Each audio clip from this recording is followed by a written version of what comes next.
नमस्कार मंडळी. तर गौरी होम किचन ब्लॉगमध्ये पुन्हा एकदा आपलं मनपूर्वक स्वागत आहे. तर आज मी काही रेसिपी सांगणार नाही, तर इथे मी व्हीट फ्लेवरवाली पुरी दाखवणार आहे. तर बघू शकता इथे मी रेडीमेड पुरी, पाणीपुरीची पुरी घेतलेली आहे.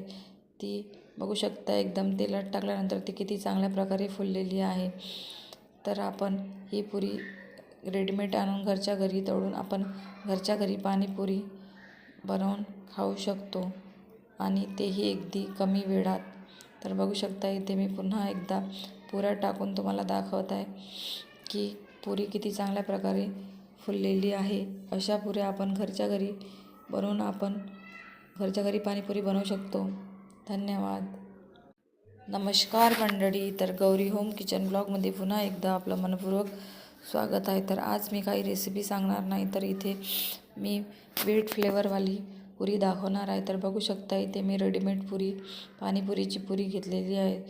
ती बघू शकता एकदम तेलात टाकल्यानंतर ती किती चांगल्या प्रकारे फुललेली आहे.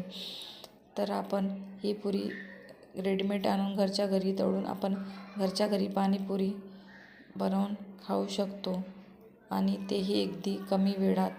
तर बघू शकता इथे मी पुन्हा एकदा पुऱ्या टाकून तुम्हाला दाखवत आहे की पुरी किती चांगल्या प्रकारे फुललेली आहे. अशा पुऱ्या आपण घरच्या घरी बनवून आपण घरच्या घरी पाणीपुरी बनवू शकतो. धन्यवाद.